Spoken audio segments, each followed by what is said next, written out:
안녕하세요. 오드리입니다. 자, 오늘은 핵심 정리 7, 세 번째 과목 유통화장품 안전관리 중에서 작업장, 작업자 위생관리에 대해서 함께 정리를 해보도록 하겠습니다. 이 부분은 우리가 몇 퍼센트 무슨 원료 이렇게 외울 필요가 없이 여러분들이 쭉 읽어보시고 좀 잘 몰랐던 부분, 이렇게 체크해야 될 부분들만 여러분들 확인하시고 정리를 해 가시면 될 것 같아서 제가 쭉쭉 읽어드리는 것으로 하겠습니다. 그래서 여러분들이 정리를 하실 때 이 영상 같은 경우는 앉아서 굳이 저의 이런 스크립트를 막 쳐다보실 필요는 없고요. 그냥 뭐 다른 일 하시면서 이동 중에 그냥 제가 계속 이거 읽어드리는 거를 그냥 귀에 담으셨다가 반복하시면은 굳이 따로 뭐 이렇게 공부를 하실 필요는 없을 것 같습니다. 자, 그럼 시작을 해보도록 하겠습니다. 자, 작업장의 위생 기준을 보시겠습니다. 작업장의 위생 기준은 제조업자가 화장품 제조업 등록을 할 때 이미 다 이제 검사를 맡은 부분이긴 한데 그 부분을 좀 더 이제 유지 관리를 하기 위해서 어떻게 되고 있는지 한번 같이 알아보도록 하겠습니다.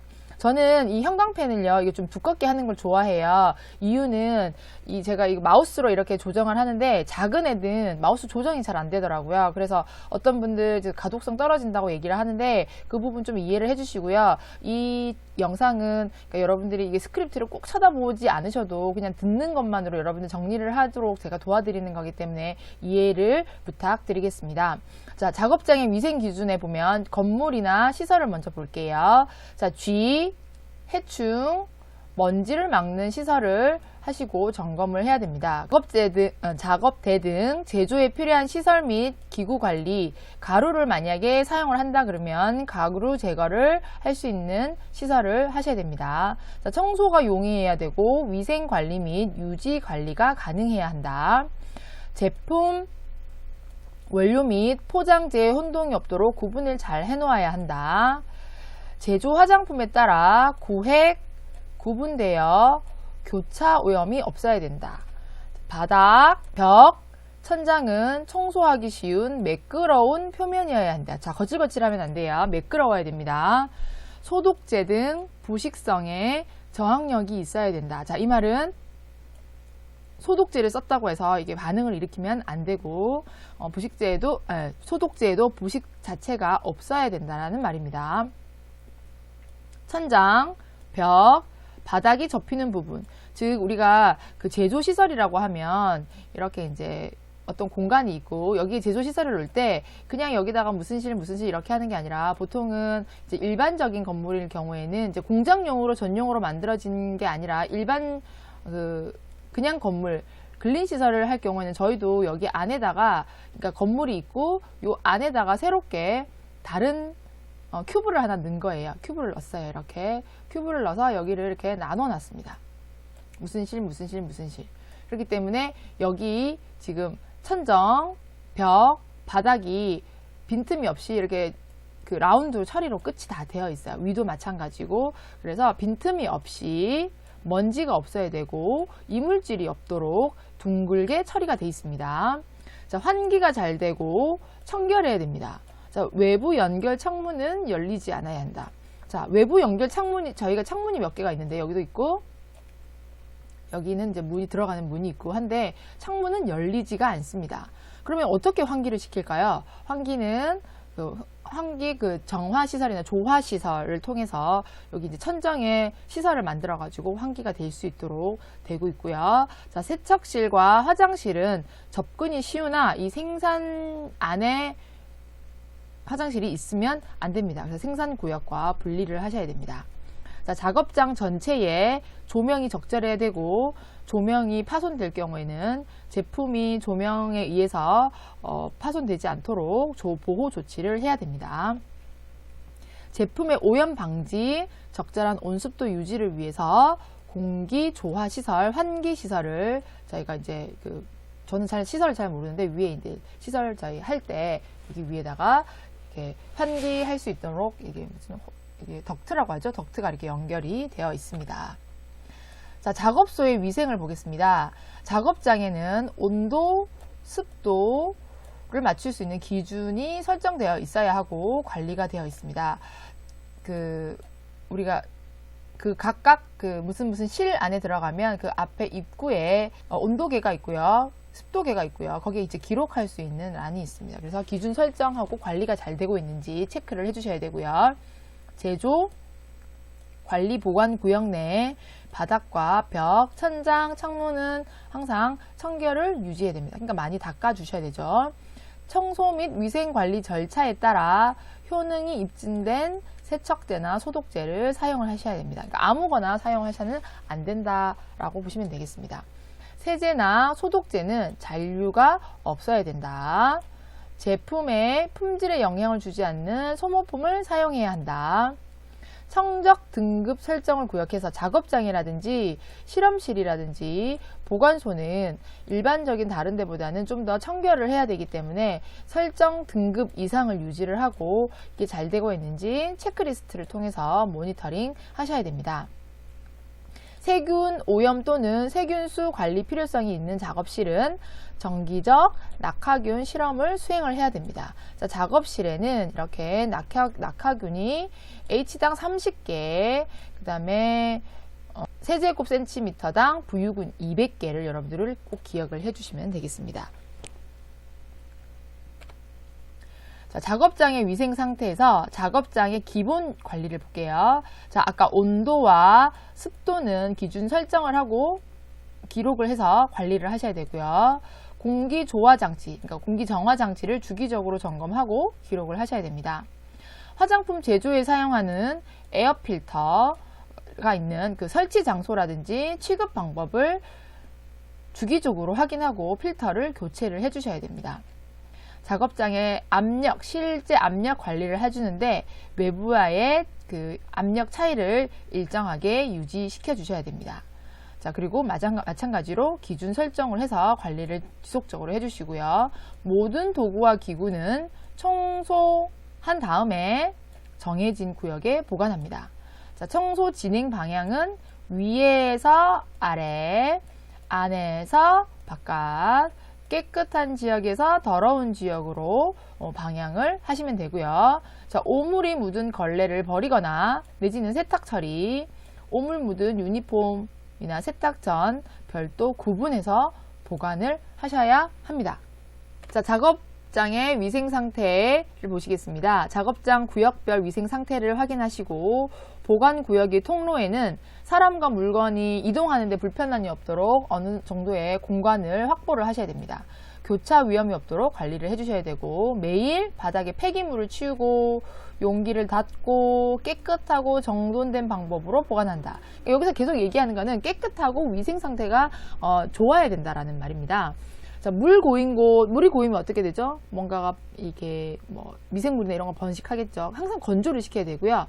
파손 용기는 지체 없이 청소나 제거를 해야 되고 원료 용기들은 뚜껑을 덮어서 관리를 하셔야 됩니다. 원료 용기에 이제 먼지들이 들어갈 수 있으니까 원료의 포장, 훼손 시 봉인 또는 격리, 도구 및 기구는 청소, 위생 처리 후에 정해진 구역에서 보관을 합니다. 청소를 잘해라, 정리를 잘해라. 도구 및 기구는 청소 후에 비워져야 하고 건조되어야 하고 바닥에 닿지 않도록 정리하고 보관한다. 그러니까 여기에 지금 어떤 원료들 이런 것들은 다 바닥에 벽에 닿지 않도록 보관하여야 한다. 이거 중요합니다. 자, 사용하지 않는 설비는 깨끗한 상태로 보관한다. 포장 구역은 교차 오염을 방지하도록 설계되고 폐기물을 쉽게 제거하도록 조치되어야 한다. 작업장 및 보관소별 관리 담당자는 오염 발생이 생겼다고 하면 원인을 분석하고 개선 조치 시행을 하면서 재발을 방지하도록 조치를 한다. 자, 작업장 위생 유지 관리 활동을 한번 볼게요. 자, 교차 오염이 계속 발생을 할 수가 있어요. 자, 이 작업과 저 작업을 했을 경우에 뭐 예를 들어서 충전 작업을 했을 때 같은 노즐을 사용을 하면 여기에 들어있던 제품이 저기에도 들어갈 수 있기 때문에 그런 것들 이동하면서 나오는 교차 오염들을 위한 방지를 위해서 동선을 계획해야 된다. 그래서 제조실, 포장실, 반제품, 세척실, 상품 반제 창고, 원료 창고, 자재 창고 등은 다 구분되어야 합니다. 작업장 위생 유지를 위해서 일반적인 건물 관리는 작업장 출입구에 해충, 곤충, 쥐 침입을 대비해서 여기에 이제 기계 같은 것들을 설치를 하는데요. 방충 할 수 있는 거, 방서 할 수 있는 것들. 그래서 정기적으로 모니터링을 실시를 합니다. 자, 배수관에는 냄새를 제거를 하고 적절한 배수를 확보를 해야 하며 바닥에는 먼지가 최소화되어야 합니다. 자, 흘린 물질은 고임을 최소화. 우리가 아까 좀 전에 물이 고여 있는 것도 안 된다 그랬잖아요. 고여 있는 거를 닦아내셔야 되고요. 청소가 용이해야 됩니다. 자, 물을 공급할 경우에는, 즉 정제수 제조 장치가 있는 경우에는 정기 검사를 해서 이 물이 적합한지 아닌지 시행을 해야 되고요. 공기 정화시설, 조화시설이 있는 경우에는 필터를 점검해서 공기가 잘 정화가 되고 있는지 점검하고, 안 되면 교체를 하고, 언제 교체를 했으니 언제 뭐 기록을 해주시면 되고요. 조명은 적절해야 되고, 원료, 자재, 반제품, 완제품은 무조건 어떻게 된다? 깨끗하고 정돈되도록 보관을 해야 된다. 설비나 기구는 관리가 용이하도록 또 깨끗 정돈. 그래서 우리가 작업장 위생 관리는 깨끗 정돈이에요. 작업장에 있는 모든 설비, 기구, 도구, 청소 용구까지 깨끗하고 정리된, 그리고 건조까지 할 수 있으면 가장 좋겠습니다. 자, 방충, 해충, 방서, 쥐였어요. 자, 건물로부터 들어오는 곤충류의 침입을 방지하고 건물 내부의 곤충을 구제한다라는 말은 뭐 살린다라는 말이 아니라 곤충을 구해가지고 제거한다라고 여러분들 이해를 하시면 되겠습니다. 방충. 자, 방서는 쥐의 침입을 방지하는 거예요. 내지는 내부 쥐를 박멸하는 거예요. 저희 회사는 좀 그렇게 크지가 않지만 큰 회사 같은 경우에는 쥐 같은 거 많이 있을 수 있습니다. 그래서 이런 것들이 아주 민감하게 관리가 되어야 되는 거고요.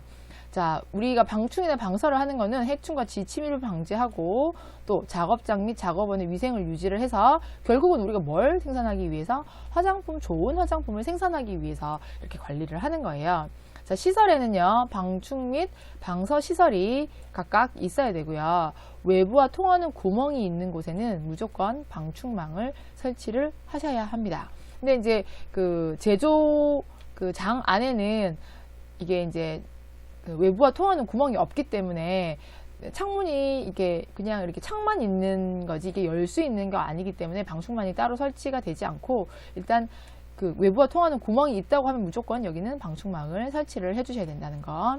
개방 창문을 만들지 말 것. 저희 문이 없어요. 개폐 창문에는 방충망을 설치할 것. 창문은 창문은 빛이 들어오지 않아야 되고요. 야간에는 여기서 하고 있는 게 바깥으로 빛이 새어나가지 않도록 만드셔야 됩니다. 문 하부에는 스커트라고 해서 문을 열릴 때 이렇게 틈이 생기지 않는 것, 틈을 막아주는 스커트가 있고요. 배기구와 흡기구에는 필터를 설치해서 정기적으로 검진, 교체를 해주셔야 됩니다.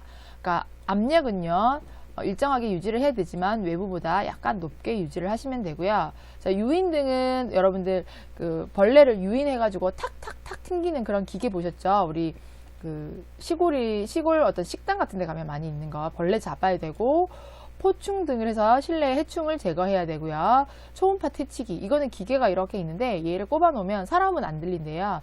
근데 쥐한테는 뭔가 미 하는 이런 소리가 들린다 하더라고요. 그래서 쥐들이 근처에 절대 오지 않는다고 합니다. 그래서 쥐덫을 설치하거나 쥐약을 설치를 해서 쥐 서식의 흔적을 점검을 하셔야 됩니다. 건물 내부로 들어오는 문은 가능하면 자동문으로 하고, 출입구에는 에어 샤워나 에어 커튼, 이거 같은 경우는 보통 큰 회사에서는 에어 샤워, 에어 커튼이 보통 기본적으로 달려져 있습니다. 자, 작업장 위생을 위한 세제 및 소독제를 보겠습니다. 자, 청소를 깨끗하고 정돈 있게 했는데 결국에 이제 세제나 소독제가 올바르지 않으면 그 깨끗함의 어떤 결과물이 달라질 수 있기 때문에, 자, 청소나 소독 원칙이 어떤 건지 한번 볼게요. 청소 위생 처리 프로그램을 준비합니다. 이것도 만약에 하게 되면 매뉴얼을 준비를 해서 이렇게 청소를 해라. 제조 설비 세척과 소독은 절차에 따라 수행하고 관련 문서를 보관한다. 세척된 내지는 소독된 모든 장비는, 자, 여기 중요하죠. 건조 보관한다. 소독 시 설비와 장비, 기구 오염이 없도록 주의한다. 청소 시 먼지는 최소화한다. 세척실 UV 램프를 점등해서 내부를 멸균시키고 이동 설비는 세척 후에 기록을 한다. 충전 노즐, 우리가 이제 보통 충진이라고 하는데 이게 화장품 내용물을 용기에다가 넣을 때 우리 충진 또는 충전이라고 하는데 이제 화장품 여기 법에서는 충전이라는 용어를 사용을 합니다. 충전 노즐은 그러니까 화장품을 여러 가지 만들면 따라서 만약에 동일한 것을 사용을 하게 되면은 노즐을 씻어야 되는데 깨끗하게 된 뭔가 소독이 안 됐어요. 그러면 교차 오염이 발생할 수 있겠죠. 그래서 충전 노즐은 보관함에 깨끗하게 씻어놓고는 보관함에 UV 램프를 설치를 해서 여기 이제 살균을 시켜줘라, 멸균을 해줘라 이런 뜻입니다. 물 청소 후에는 건조하고 청소 도구를 세척하여 또 건조하고 소독을 한다. 그러니까 청소가 중요한 게 아니라 청소 도구나 기구들도 다 세척, 소독, 건조까지 다 하셔야 된다라는 거. 대걸레는 건조 상태로 보관을 하고 건조가 어려울 경우에는 소독제로 세척 후에 사용을 하시면 되겠습니다. 소독제의 조건과 고려사항을 보겠습니다. 소독제는 병원 미생물을 사별시키는 약제를 얘기를 하는데 우리 인체의 피부나 점막의 표면 또는 기구, 환경 소독을 목적으로 사용하는 화학 물질의 총칭을 우리가 소독제라고 얘기를 합니다. 자, 이상적 소독제의 조건에는 사용 시간 시 그 활성이 유지가 돼야 되고요. 또 싸야 되고 사용 방법이 쉬워야 되며 독성이 없어야 되고 냄새가 없어야 되고 제품 설비와 반응을 하지 않아야 됩니다. 광범위한 스펙트럼 해서 5분 정도 처리했음에도 불구하고 효과가 정말 좋아야 된다. 소독 전에 존재하던 미생물을 99.9%로 사멸시켜야 된다는 게 이상적 소독제의 조건입니다. 자, 세척제 및 소독제의 종류를 보겠습니다. 여기 이제 시험 문제에 다음 중 어떻게 세척을 할 때 어떤 걸 사용하는 게 가장 좋을까요? 아니면 설명으로 바르지 않은 것은 이렇게 문제가 나올 수 있기 때문에 여러분들 이거 잘 보시면 좋을 것 같아요. 증기, 우리 스팀이라고 하죠. 이거를 100도씨를 물을 스팀을 내 가지고 해야 되는데 사용이 용이하고 효과적입니다. 이 방법이. 단 체류 시간이 길고 에너지가 고에너지, 그러니까 에너지 소비가 많겠죠. 근데 잔류물이 남을 수 있는 게 단점입니다. 자, 온수 100도씨의 물을 이용을 합니다. 자, 마찬가지로 증기와 마찬가지로 사용이 용이하고 효과적입니다. 부식성도 없습니다. 그냥 물이니까요. 단 체류 시간이 길고 습기가 발생할 수 있습니다. 자, 직렬, 전기 가열 테이프라고 해서 다루기 어려운 설비이지만 파이프에는 효과적이다. 그래서 이제 일반적인 사용 방법은 아니라는 거. 보통 이제 70% 에탄올을 많이 사용을 합니다. 우리 지금 코로나19 때문에 우리나라에서도 지금 에탄올이 다 없고 저희가 이제 그냥 여기서 사용을 하려고 저희도 이제 화장품을 소독을 화장품 용기나 설비들을 소독을 하기 위해서 에탄올을 사용을 하는데 저희 이제 공방하시는 선생님들 에탄올 찾는다고 이번에 난리가 났었거든요. 그래서 에탄올 이것도 지금 95%로 저희가 이제 희석해가지고 사용을 했는데 소독력이 많이 좋아서 많이 사용이 되고 있습니다. 자, 그러나 가연성, 불이 붙으면은 불이 날 수가 있겠죠. 그게 단점이고, 저희가 보통 이제 95% 순도 에탄올에다가 정제수를 이만큼 섞어가지고 70% 정도로 만들어서 사용을 하고 있습니다. 자, 크레졸수라고 있는데, 이게 물에다가 3% 넣거나 페놀수 3% 정도 넣어가지고 희석해서 사용을 할 수가 있습니다. 단 특이치가 있다라는 거, 이 두 가지 크레졸수, 페놀수도 세척제, 소독제에 사용이 될 수 있다. 또 벤잘코늄 클로라이드, 자 같이 한번 읽어볼까요? 벤잘코늄 클로라이드는 10%를 20배 희석을 하거나 치아염소산 나트륨액, 우리 락스라고 하죠. 0.05%를 희석합니다. 단 금속 부식성이 있다는 게 단점이에요. 글루콘산 클로르 헥시딘을 5%를 10배 희석합니다. 이제 여기까지 문제가 나오지는 않겠지만 이게 3%짜리 10%를 20배 희석 이것까지 나오면 나올 수도 있겠죠. 그런데 이제 우리가 외우기가 너무 힘들다 그러면 여기는 이제 벤잘코늄 클로라이드 이거 정도까지만 알고 계시면 되지. 제가 볼 때는 이거를 10%를 20배로 희석한다? 이것까지, 여러분들 100점을 생각을 하신다면 이거 외워주셔도 되고요. 우리의 목표는 어디까지? 70점이다. 그러면 굳이 외우지 않으셔도 되겠습니다. 제가 보장하건데, 근데 만약에 나오면 어떻게 하지? 저한테 안 나온다 그랬는데 나왔다고 저한테 뭐 이렇게 하러 오시면 안 됩니다. 자, 작업장을 했으니까 작업자도 한번 같이 보도록 하겠습니다. 작업장에 그 직원들이 어떻게 위생을 잘 지켜야 되는지, 위생관리 기준 및 절차가 있어야 돼서 작업자가 지키도록 교육하고 훈련을 해야 되는데, 신규가 들어오면은 당연히 위생교육을 해야 되겠죠. 그리고 기존 작업자들도 정기적으로 위생교육을 실시를 해야 됩니다. 자, 위생관리 절차서에 보면은 어떤 옷을 입어야 되고, 건강상태가 어때야 되고, 작업자에 의한 오염 방지 사항들, 손 씻는 방법, 우리 여러분들 아마 알고 계실 거예요. 흐르는 물에 30초 씻는 방법, 주의사항, 방문객의 위생관리 등이 필요하고요. 그 근로기준법에 따라서 1회 이상, 1년에 1회 이상 건강진단을 받아야 됩니다. 신입사원 채용할 때는 종합병원의 건강진단 첨부서를 보고 문제가 없을 때 채용을 하셔야 되고요. 작업장 직원의 위생 상태를 판정할 때는 규정된 작업복을 착용을 하도록 되어 있습니다. 청정도에 맞게 우리가 이제 좀 아주 제조실 들어갈 때 같은 경우는 저희도 모자, 신발, 마스크, 장갑을 착용을 합니다. 제조실 같은 경우는요. 자, 의약품이나 개인 물품, 음식물은 반입을 금지합니다. 제조실에. 작업복은 세탁을 해서 사용을 하되 1주 1회 이상이 세탁이 원칙입니다. 자, 만약에 공장에 방문객이 왔어요. 사실은 우리 제조시설 안에는 방문객이 들어오는 게 일반적으로 금지입니다. 하지만 불가피한 경우들이 생길 수 있는데, 그럴 때는 직원 위생교육 및 복장을 규정하고요. 그러니까 옷을 입혀가지고 입퇴장 시간이나 동행자를 기록하고 또 그 기록을 보관을 하셔야 됩니다. 자, 작업자가 혼합 소분 시 또 어떤 규정이 있는지 한번 볼게요.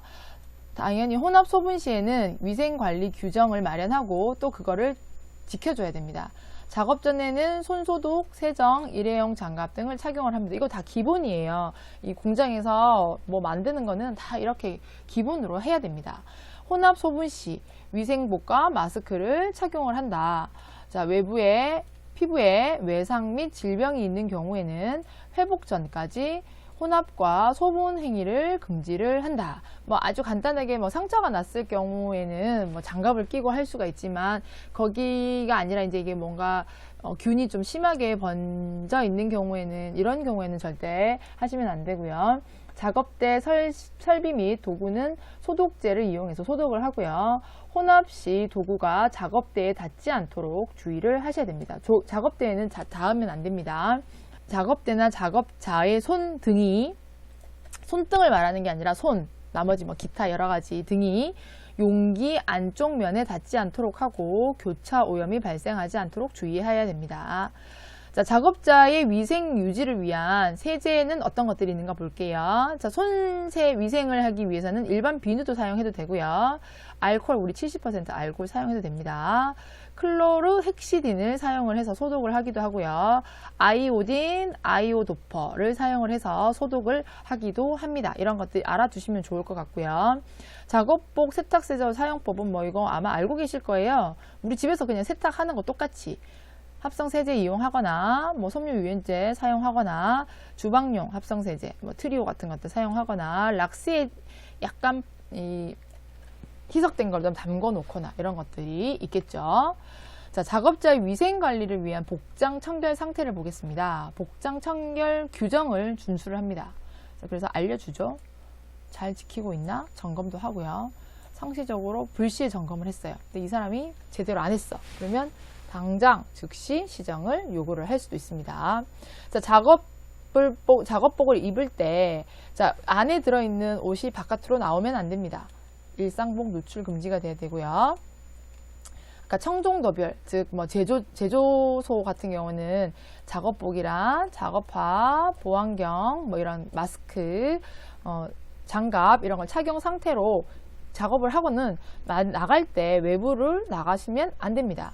저희가 이제 그 제조시설하고 안에 이제 제조시설 안에 제조실이 따로 있는데 제조실을 나오면 이것도 바로 우리가 벗고 막 이렇게 하기 때문에 일단 이거를 착용한 상태로 외부 출입을 금지를 하셔야 되고요. 반지, 목걸이, 귀걸이 이것도 여기는 이렇게 적혀져 있는데 귀걸이 같은 목걸이나 귀걸이는 거의 보이지 않기 때문에 품질에 영향을 주진 않는다고 하지만 일단 여기서 법에서는 반지, 목걸이, 귀걸이 등 품질에 영향을 주지 않는 것은 상관없지만 주는 것은 착용 금지합니다. 손톱, 수염 이거 실질적으로 할 때 수염 있는 사람들 화장품 만들 수 없어요. 손톱은 길어도 이게 장갑을 착용하기 때문에 상관이 없을 것 같은데 수염이 긴 사람들 파운데이션 너무 진하게 발란 약간 그 진한 화장 있는 경우에도 금지. 저희도 이렇게 표지 적어놨거든요. 진한 화장 한 사람들 제조소 출입 금지라고. 그리고 조심하셔야 되고요. 개인 사물은 지정 장소에 보관해서 작업장에 들고 들어오면 안 된다. 음식물 안 된다. 작업장에 입장하기에는 무조건 손을 씻는다. 화장실, 자 여기 지금 제 오타가 났습니다. 이용한 사람도 손 세척이나 손 소독을 후에 작업을 실시를 하셔야 합니다. 7번째 핵심 정리, 작업장의 위생관리, 작업자의 위생관리. 그래서 작업장에는 위생 상태를 어떻게 방충, 방서, 위생 유지 관리를 어떻게 해야 되고 세제는 어떤 걸 써야 되며 뭐 또 어떤 소독을 어떻게 해야 되는지, 작업자도 마찬가지로 위생을 철저히 하고 어떻게 옷을 입고 어떤 세제를 써서 어떻게 손을 씻고 뭐 이런 것들까지 우리가 다 정리를 해봤습니다. 자, 다음 시간에는 설비 및 기구 관리, 내용물, 원료 관리, 포장재 관리 등을 같이 공부를 해보도록 하겠습니다. 자, 여러분들 수고 많으셨어요. 자, 여러분들 응원 댓글 함께 공유 같이 해주셨으면 감사하겠습니다. 안녕.